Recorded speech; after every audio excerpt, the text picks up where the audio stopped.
Assalamu alaikum wa rahmatullahi wa barakatuhu, and peace be with you, brothers and sisters in humanity. I hope all's well. I keep taking little breaks here and there, and I check the news and then I check TikTok. I'm telling you, I have never in my life thought TikTok would give me so much hope. So much hope in humanity. Incredible. I feel like Palestine is already free. Their story is finally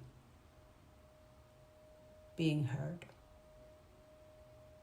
Their plight is finally being seen by brothers and sisters in humanity from every cultural creed. I don't believe in race anyway. We're all one race. There's only one race, the human race.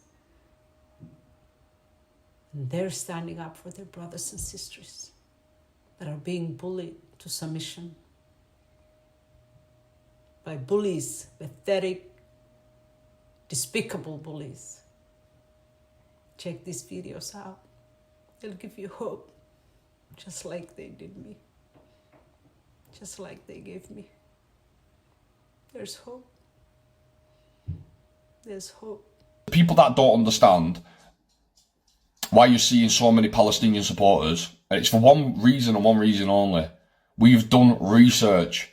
We don't just randomly start supporting Palestine and start randomly flying the Palestinian flag. We don't just do it out of fun. We do it literally because we do our research. We understand what's going on over there. Baffles me. Honestly, baffles me. Just do some research, please. Like, I'll give a shout out to Ireland because they are absolutely smashing the support for the Palestinians, and I love that. Bless them. I'm a Christian, Orthodox, and I send my full support to the Palestinians, all the Muslims across the world. Inshallah, my brothers and sisters, I hope one day Palestine will be free. No, Palestine will be free one day. Inshallah. Peace to all my brothers and sisters across the world. Love you all. Hi everybody. I can't talk about how I truly feel on here because that will get my account displaced. So if you want to hear my video about displacement, you'll have to go to my Telegram channel, unfortunately. But in this video, I want to talk directly to the BBC, okay? The British Broadcasting Corporation. Stop trying to attempt to manufacture consent from the British people to support a country that right now is threatening to do things so bad I can't even say the words on social media. The British people are not behind this. Do not speak for us. We do not support what is going on right now and what you are trying to get us to support. We do not do a head count. It's going to be the same as around the world by now. The gig is up. Stop trying to speak for us. We do not agree with you. We are not on the side that you are saying that we are on. Do you get me?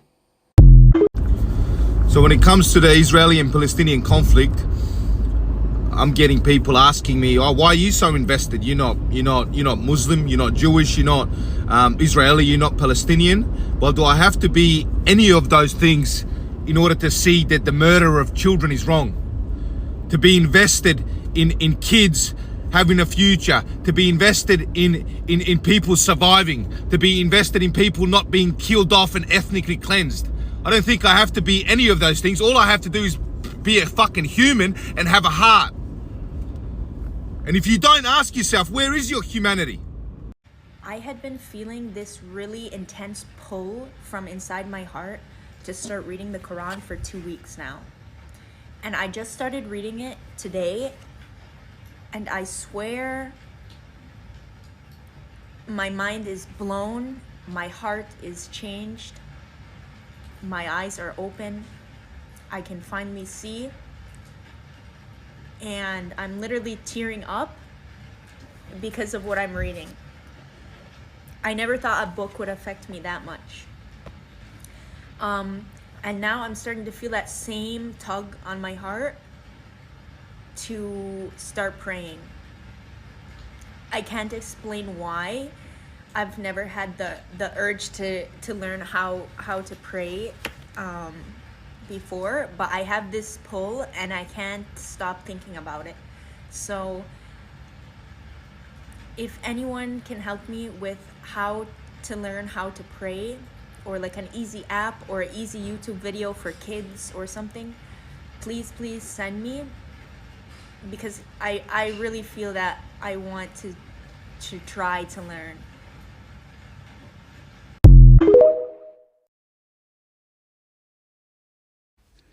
I don't think that America has one decent politician left, whether it's a Democrat, a Republican, or an independent.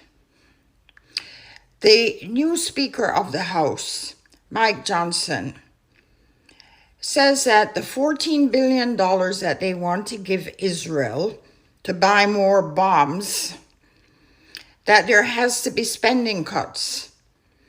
So these motherfuckers that we send to Congress wants to cut benefits for the American population to give money to a foreign country. I don't think you Republicans or Democrats realize that we need a total change in government. When they can even actively say they want to cut American benefits to give $14 billion to a foreign country, you need to start calling your congressmen and congresswomen and telling them, no, we as Americans won't go for this. I just came to the conclusion. Palestine's going to win this war. It's over for Israel. Now, if you got somebody like me that's willing to pick up a Quran, that says a lot. I'm pretty sure all of us don't agree with none of this injustice going on, no matter who you think is the victim. I mean, how can you think a certain side is the victim? I mean, do y'all have the same algorithm as me? Or y'all seeing the videos? I mean, the Quran got an answer for everything. I'm like, if a God exists, then why would he let this stuff goes on? Then I look at this verse. Corruption has spread on the land and sea as a result of what people's hands have done, so that Allah may cause them to taste the consequences of some of their deeds, and perhaps they might return to the right path. Once I read that, it dawned on me. Israel's going to lose the war. They're winning the battle for sure, but they're going to lose the war. Let me explain. First of all, Islam is the fastest growing religion, and with what's going on lately, I see why. Now, before y'all get on me and tell me Google is not a valid source, I'm just saying, compared with other sources on Google, I'm just saying, the Jewish conversion rate is at 2%. 2%? Oh man, that ain't fair. A lot of the people in Israel aren't even religious. Go figure. I mean, let's be honest. The resilience of these Palestinians is unmatched. And it seems like they always been on the right side of history. You know what I'm talking about? I'm not saying picking the Quran up is an indicator of the outcome of this war, but ain't nobody really picking the Torah up. One of the things I learned through history is that you don't win the minds of the people unless you bury your enemies with respect. So with that being said, that's one of the indicators that people are not going to want to be on the wrong side of history on this one, if you're smart enough. Yes, I did. Yes, I did. So I had to look up what that meant last night. Okay. That's better. So I had to look up what this meant last night, and I was just going along with what he said in the video. I had no idea that I basically, when I did that video, became Muslim, and I'm not gonna cry. I'm gonna cry. I don't have a family. I'm estranged from my parents and both my side of the family, so I don't have a family. And the fact that I just gained such an amazing, beautiful, loving, kind-hearted family means the world to me. So yeah. And I'm serious about becoming Muslim. I'm very serious. I was a devout atheist before, but I've done so much research on the Muslim faith and it's so beautiful. So if anybody has any tips, tricks, or what I should do or not do, please let me know. But I had no idea that when I said that, I just became Muslim and joined a beautiful family. I love you all. No matter who you are or where you're born, all roads lead to Islam. And the only reason why more people aren't Muslim today is because they don't understand it. And I'm not surprised whatsoever that the Quran ended up being the last thing I researched. So living in America, we were taught since 9/11 that Muslims are crazy and evil, which is not the truth whatsoever. That without knowing that I took my Shahada, 95% of the community was still supportive. Now, it doesn't really matter what you were taught growing up. You could be Christian, you could be Jewish, you could be Mormon. It doesn't really matter. You could even be atheist. But if you continue searching for education, eventually you're going to find the Quran. Now, I still recommend to everybody out there that everybody should be researching every single religion. If you are not sure, go study more. And I promise, once you look at every belief system, Islam is the obvious truth. Now, people like me, I'm extremely cynical, I'm extremely judgmental, and I don't like to just take things for face value. I have to see things firsthand to believe it. Now, although that may be my downfall, and that is an issue I have to address, but it made me look at every single walk of life so I can choose the correct one. And whenever you get to the Quran, it's a very interesting situation that happens. You will start to read this ancient book, these ancient words, and it will feel as if almost you already know this information. You already know the text that's inside. Can I just say that Hamas having high quality hygiene standards is not what I was expecting. Like, one of the hostages was just released and just gave a statement and explained what happened to her. And it's not the best look for Israel right now, because she described them as saying they were very generous to us, very kind. They kept us clean. They took care of every detail. There's a lot of women and they know about feminine hygiene and they took care of everything there. She also went on to say that her Hamas captors showed her care and gentleness. While she was being released, she actually turned around and shook hands with one of the militants who took her captive and said thank you and goodbye. Also not a great look, she went on to accuse the IDF and Israel not taking a threat that they knew about seriously, and her kibbutz paid the ultimate price, which they did. She also said that she was fed, a doctor treated her every single day, and quote, they were very concerned with hygiene and they were worried about an outbreak of something. We had toilets which they cleaned every day. Bro, I've worked in restaurants that don't have these standards of hygiene. That's insane. And last but not least, I'm just going to read this paragraph. Her father, who's a journalist, campaigned for the rights of Palestinians and Bedouin tribes, that he would be horrified that Israel's response was punishing ordinary Palestinians. Not only Hamas, she said, he's always made the distinction between the leaders and the people.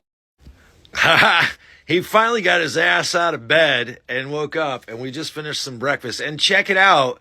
Another friend came to visit us from another place in Massachusetts, Jared, and he's here too. So the three of us have been hanging out, just talking shop and getting to know each other. It's been fun. I'll take you in there and you can say hi to them. You can hear these guys chit-chatting already, probably. They're getting along just great. Say hi to everybody, guys. There's Muhammad and Jared. What? We're having so much fun.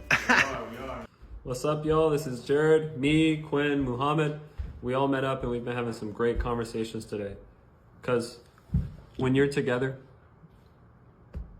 that's when new ideas are formed. Hello, everyone. I'm Muhammad. I'm pretty sure you guys have seen the videos with Quinn. I've been saying that he's waiting for my arrival. And let me tell you something, since last night, we haven't stopped talking about what's going on. I'm really glad that I'm here. I've met Jared, I've met Quinn, we've been having discussions about everything, of course, including the situation in Gaza nonstop, different opinions, different things are happening, you know, like, and we're planning to do a lot in the next few days, weeks, months to come. So we're all ready, like, to get the work done, and it's just, let's get it going and free Palestine.